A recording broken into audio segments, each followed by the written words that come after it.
Hey guys, this is Sean over at Toyota Merrillville, and I'm in the brand new 2019 Rav4. And today I'm going to show you how to use Apple CarPlay. So there are two things you need to use Apple CarPlay. You need an iPhone, and you need the cable that comes with the iPhone. So I got both of those here, and I have the cable plugged into the USB port here. Now you want to use this USB port because there's another couple USB ports here in the center console, and those are just for charging. So you're going to want to use this one for the Apple CarPlay. I'm going to plug my phone in.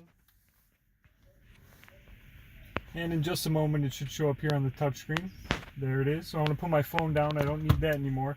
I have the functionality of my phone right here on the touchscreen. Okay, so I can make phone calls, receive phone calls, get text messages, send text messages. Now a couple of the apps here. I got my maps. So I have my phone maps right here. Now the nice thing about the maps is not every RAV4 comes with navigation. So with Apple CarPlay, you have navigation right here on the screen. You can get navigation on the LE or an XLE. A couple other apps. You have podcasts, Audible audio. You can listen to your audiobooks. Pandora.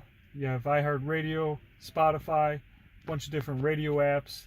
There's a radio FM app, which is nice because that allows you to listen to FM radio from stations that may not be local. NBA, MLB, so you can check your sports scores. Radio Disney app for the kids. If you like Waze or Google Maps a little better, you have those. Another texting app is WhatsApp. And you have satellite radio, Sirius XM app. So the nice thing about that is not every RAV4 comes with satellite radio. So with that app, you can have satellite radio in every vehicle. So the Apple CarPlay is an excellent feature, real nice to use. Definitely worth taking a look at. Come check us out here at Toyota Merrillville.